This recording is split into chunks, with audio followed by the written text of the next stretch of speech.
जय हिंद। আজকের এই ভিডিওতে আমরা শিখব কনসেপ্ট অফ সায়েন্স অর্থাৎ সায়েন্সের ধারণা। সায়েন্স বা বিজ্ঞান আসছে কোথা থেকে, সায়েন্সকে আমরা কটা পর্যায়ে ভাগ করছি এবং সায়েন্সের মূল কনসেপ্টগুলো কিভাবে আমি বুঝবো, কোনটাকে কোন পর্যায়ে ফেলবো, কোন কোন প্রপার্টিগুলো সায়েন্সের কোন পর্যায়ে যাবে, সেইটা আজকে আমরা এই ভিডিওর মাধ্যমে শিখবো। তো সবার ফার্স্ট আমি চলে আসি সায়েন্স, কনসেপ্ট অফ সায়েন্স, বিজ্ঞান।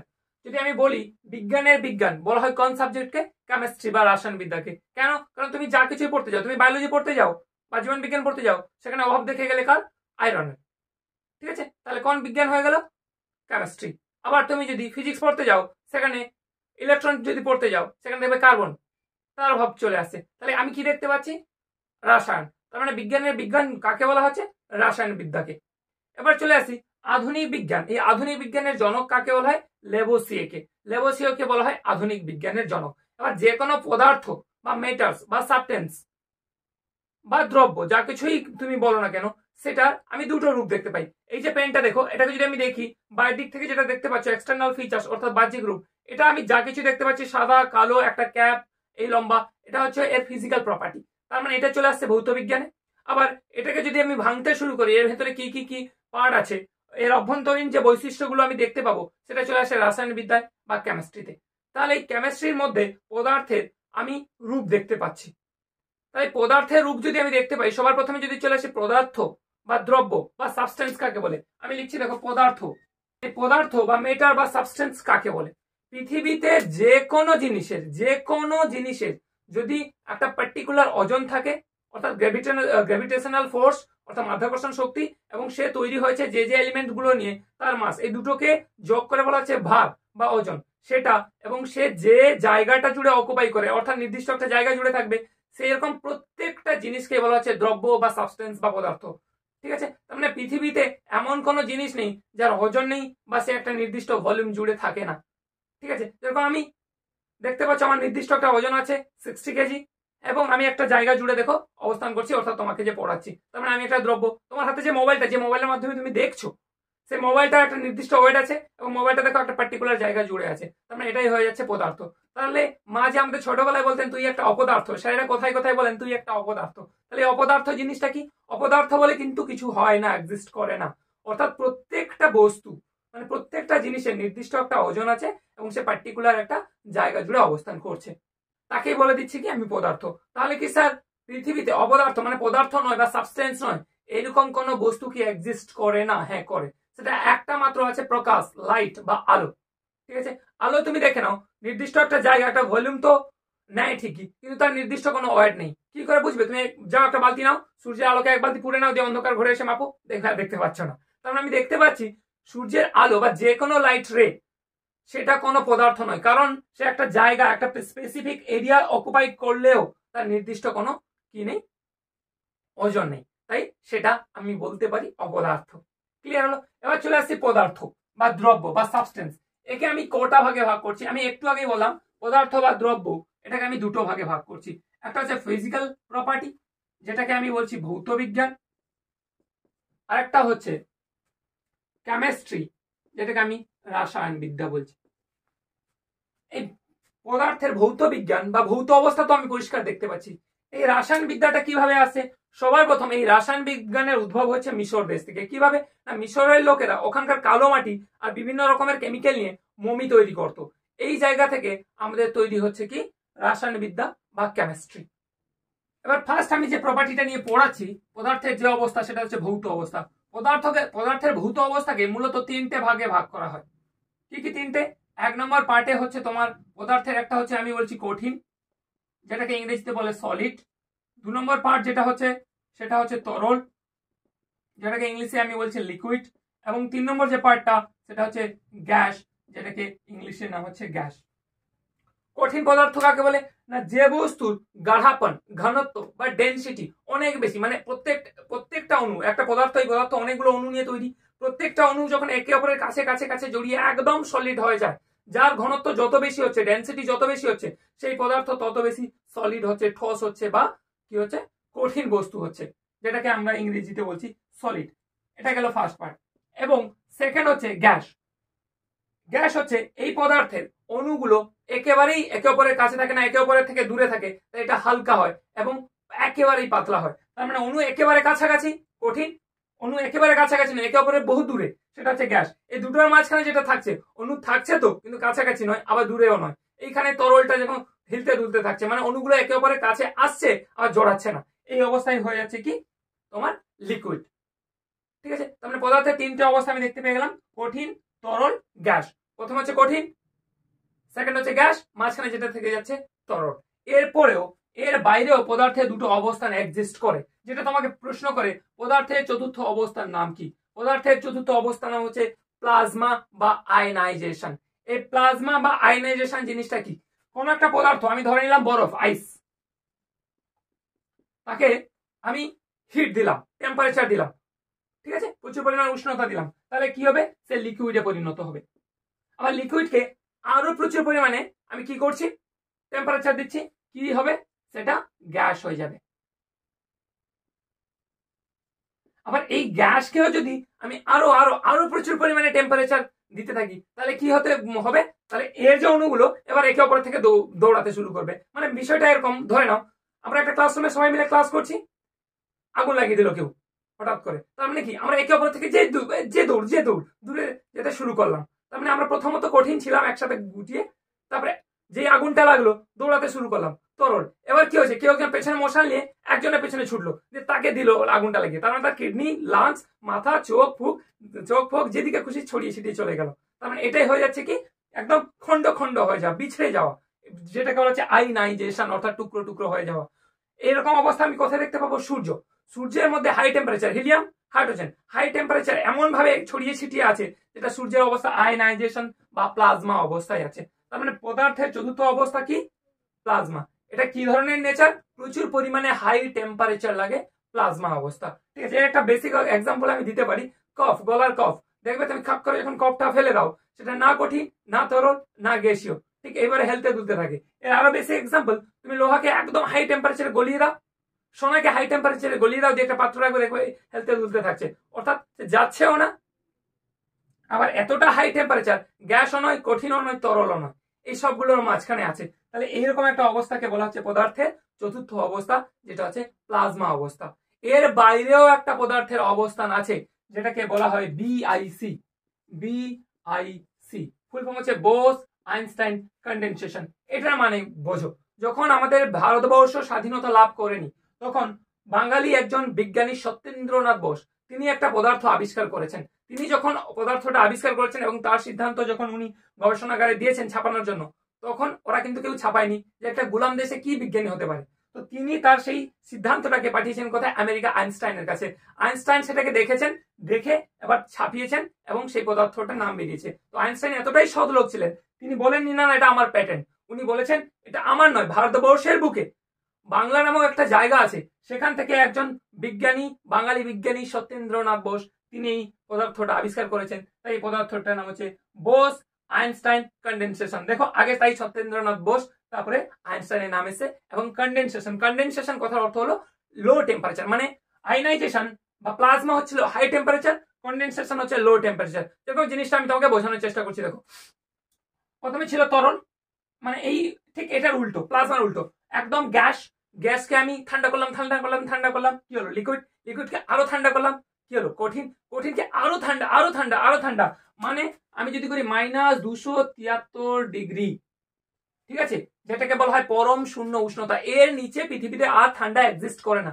এইরকম একটা যদি আমি টেম্পারেচার দিই, তাহলে গ্যাসের যে অবস্থা দাঁড়িয়ে যাবে, সেটাকেই বলা হচ্ছে বোস আইনস্টাইন কন্ডেনসেশন, যেটাকে বলা হয় সুপার এলিমেন্ট, সুপার কন্ডাক্ট যেটাকে বলা হয়। ঠিক আছে, উনি কি করেছিলেন? তিনটা হালকা গ্যাসকে নিয়েছিলেন, তিনটা হালকা গ্যাসকে একসাথে রেখে প্রথমে ঠান্ডা করলেন, লিকুইড আরো ঠান্ডা, কঠিন আরো ঠান্ডা, এইরকম যখন করেছেন, এমন একটা আকার ধারণ নিয়েছে, মানে তোমরা যদি ভ্যানম সিনেমাটা দেখে থাকো, সেখানে দেখবে যে হোস্টটা আসবে, ঠিক আছে, বাইরে থেকে যে হোস্টটা আসবে ভ্যানম সিনেমায়, দেখবে জিনটা যেটা এইভাবে দুলতে থাকছে, মানে তুমি গ্লাসে রেখে দেবে, গ্লাসের দেওয়ালকে টাচ করবে না, এইভাবে হেলতে দুলতে মনে হচ্ছে গ্লাস থেকে বেরিয়ে চলে যাবে, কিন্তু গ্যাস থেকে বেরিয়ে যেতে পারবে না। তার কারণ যখনই সে গ্লাস থেকে বেরোতে যেতে শুরু করবে, তার যে ঊর্জা, যেটা যে পাওয়ারটা, যে এনার্জিটা, শক্তিটা, সেটা খাওয়াতে শুরু করবে, অর্থাৎ -273 থেকে ওটা কমতে শুরু করবে। যেই কমতে শুরু করবে, সে কিন্তু তার ঊর্জাটাকে ক্ষয়ে ফেলবে, অর্থাৎ হারিয়ে ফেলবে, সে আর যেতে পারবে না। তার মানে আমি পরিষ্কার দেখতে পেলাম কি পদার্থ কি যার নির্দিষ্ট একটা আকার আছে, মানে ভলিউম জুড়ে থাকবে এবং ওজন আছে, সেটাই পদার্থ।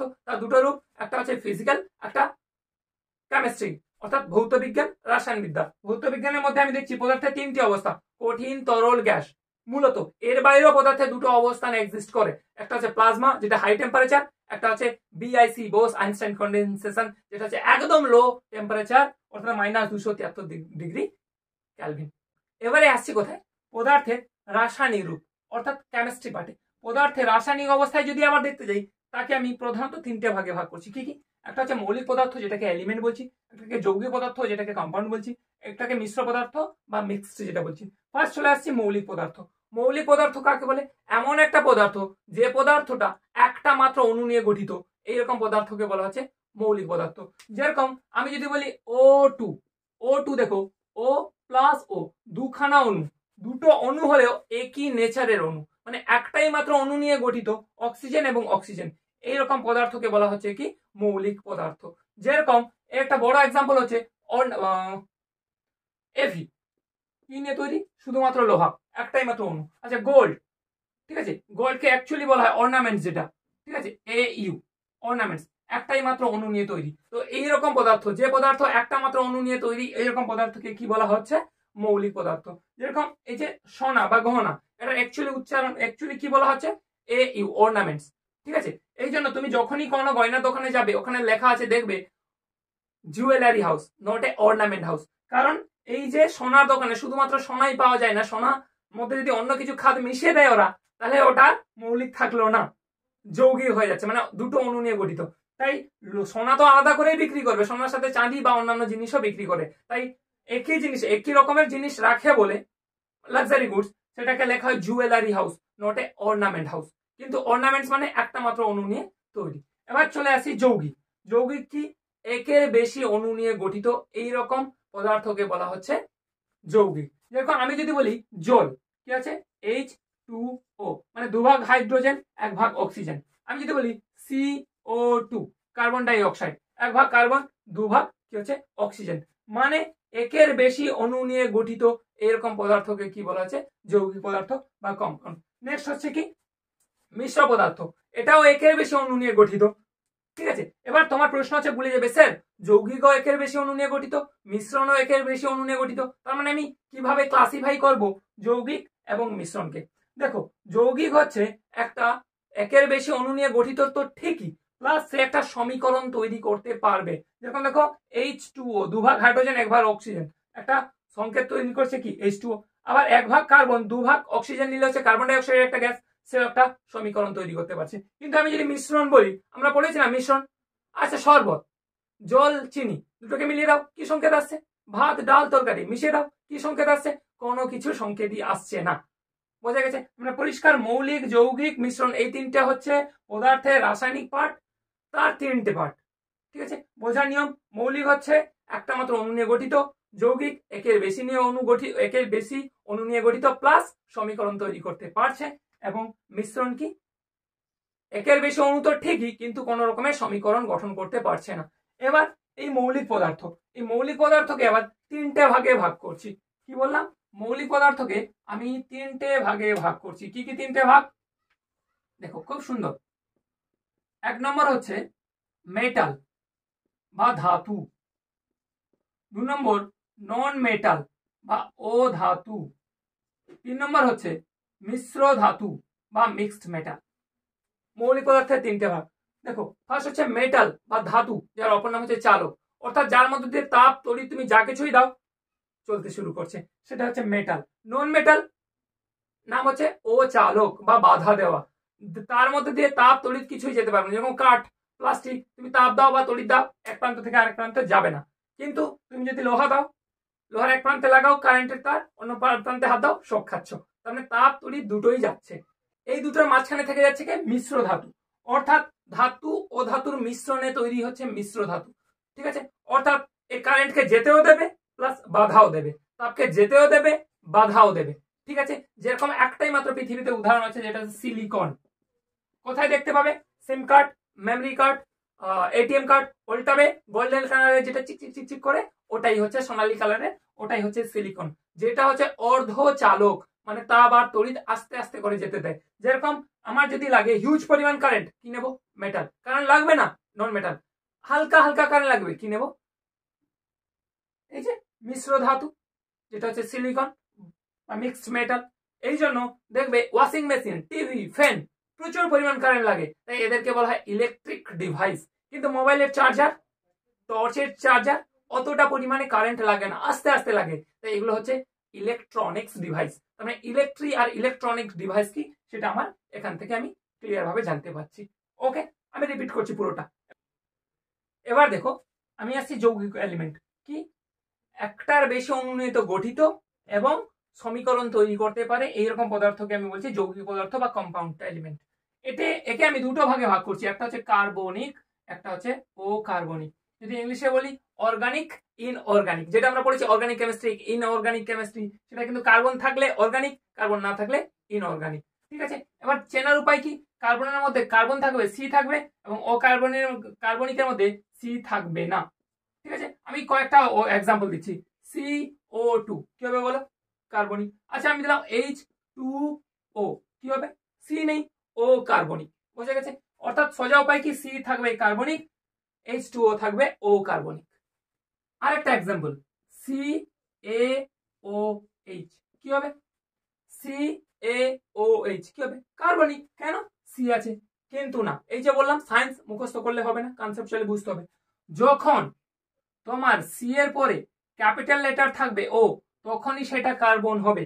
কিন্তু সি এর পরে যদি স্মল লেটার থাকে, সেখানে সি থাকলেও সেটা হয়ে যাবে ও কার্বনিক। ভীষণ কেয়ারফুলি ভাবে মাথায় রাখতে হবে। অর্থাৎ শুধুমাত্র সি দেখতে পাচ্ছি কার্বনিক, সি দেখতে পাচ্ছি না ও কার্বনিক, হবে না। সি থাকলেও যদি সি এর পরে স্মল লেটার থাকে, নোট করে নাও, সি থাকলে সি এর পরে যদি স্মল লেটার থাকে তাহলে সেটা হচ্ছে ও কার্বনিক, এবং সি থাকলে তারপরে যদি ক্যাপিটাল লেটার থাকে তখনই সেটা কার্বনিক, এবং সি থাকলেই সেটা কার্বনিক। ক্লিয়ার? চলো এবারে চলে আসছি কোথায়? মিশ্রণে। একইভাবে মিশ্রণ বলেছি একের বেশি অণু নিয়ে গঠিত কিন্তু কোনো সমীকরণ তৈরি করতে পারবে না। এই মিশ্রণ পদার্থকে দুটো ভাগে ভাগ করা যায়, একটা হেট্রোজিনিয়াস, একটা হোমোজিনিয়াস। ঠিক আছে, একটা বিষমাং, একটা সমাং। মানে কি? প্রথমে বলছি হেট্রোজিনিয়াস। এর মধ্যে দুটো এলিমেন্টকে তুমি ক্লাসিফাই করতে পারবে। অর্থাৎ আমি তোমাকে দিলাম মসুর ডাল এবং মুগ ডাল, দুটো ডালকে মিশিয়ে দিলাম, একটা লাল একটা সাদা, তুমি দেখতে পাচ্ছ, তার মানে সেটা হচ্ছে হেট্রোজিনিয়াস, বিষমাং। কিন্তু সেইটাকে আমি প্রেসার কুকারে নিয়ে 10টা সিটি মেরে আনি, দিয়ে গুলিয়ে দিই, দিয়ে বললে খোঁজ, তুমি একটাও খুঁজে পাচ্ছ না, তখন সেটা হচ্ছে সমজাতীয়, অর্থাৎ হোমোজিনিয়াস।